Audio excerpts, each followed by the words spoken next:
আসসালামু আলাইকুম। অনেকদিন ধরেই আমি আর আমার আপু একটু চিন্তা করছিলাম যে বঙ্গবন্ধু সামরিক জাদুঘর থেকে একটু ঘুরে আসব। সময়ের অভাবে আমাদের আর যাওয়াটা হয়ে উঠছিল না। তো হঠাৎ করে আপু একদিন বলল যে চল ঘুরে আসি। তো হুটহাট করেই বেরিয়ে পড়া।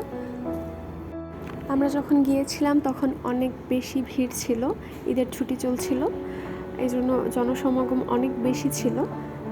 দিনটা খুব ভালো ছিল, সানি একটা ডে ছিল, রৌদ্রোজ্জ্বল ছিল, সব মিলিয়ে পারফেক্ট ওয়েদার লেগেছে আমার কাছে। সানি একটা ডে হওয়ার দরুন অনেক বেশি গরম লাগছিল, অনেক বেশি জনসমাগম ছিল।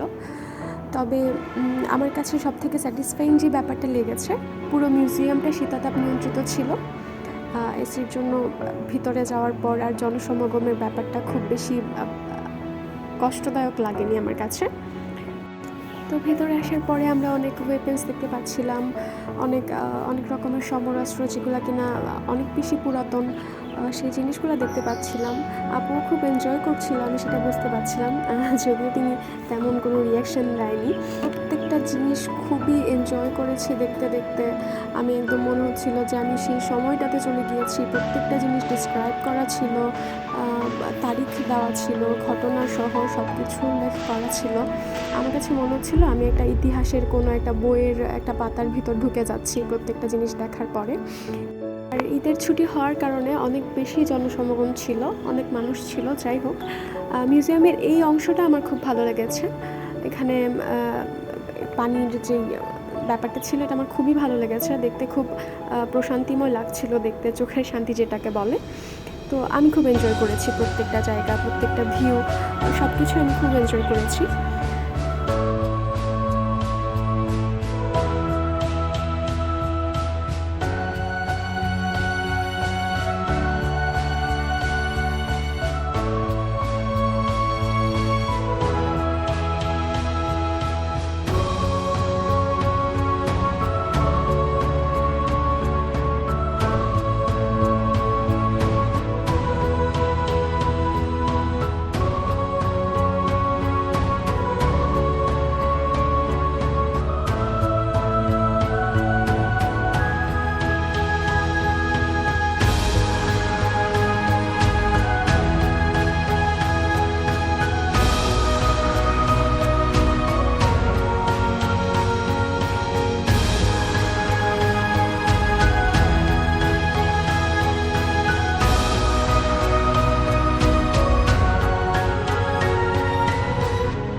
আমাদের বঙ্গবন্ধু সামরিক জাদুঘর ভ্রমণ। আমরা হাঁটতে হাঁটতে অনেক বেশি ক্লান্ত ছিলাম, তো তারপর আমরা একটু খেয়ে দিয়ে চলে আসি।